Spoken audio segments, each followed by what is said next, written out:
আমি এই বছর বিশ্ববিদ্যালয়ে ভর্তি হয়েছি।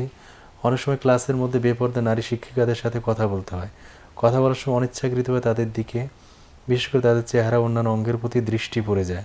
এমত অবস্থায় তাদের সাথে প্রয়োজনে কিভাবে কথা বলতে পারি এবং নিজেকে সংযত রাখতে পারি? জি, অর্থাৎ বেগানা মহিলার সাথে কথা বলার ক্ষেত্রে টিচার আর কি।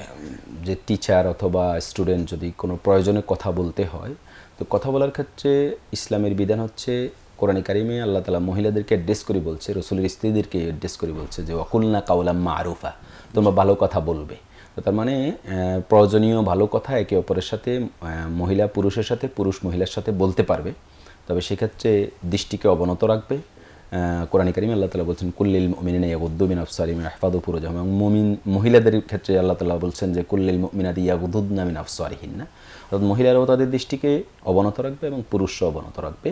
এবং এক্ষেত্রে যদি কোনো কারণে অনিচ্ছা সত্ত্বেও দৃষ্টি পড়ে যায়, তো সাথে সাথে রাসূলুল্লাহ সাল্লাল্লাহু আলাইহি ওয়াসাল্লাম আলী রাদিয়াল্লাহু তাআলা আনহুকে বলছেন আন আসরিব বাসারাক ফাইন্না লাকাল উলা ওয়া লাইসাত লাকাল উখরা, যে প্রথম দৃষ্টি তোমার কিন্তু পরেরটা তোমার না, সেখানে শয়তানযুক্ত হয়ে যায়।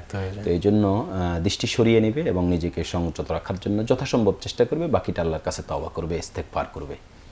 তবে প্রয়োজনীয় কথা বলা জায়েজ, কিন্তু আমাদের দেশে তো প্রয়োজনীয় কথার বাইরেও অপ্রয়োজনীয় অনেক কথাবার্তা বলে, এবং এই ক্ষেত্রে পাশাপাশি নারী পুরুষের অবাধ মেলামেশার কারণে এই যে এতক্ষণ যে প্রশ্নগুলো আসছে বিভিন্ন জেনাবে বিচারের, যে এই ঘটনাগুলো এই কারণেই ঘটে।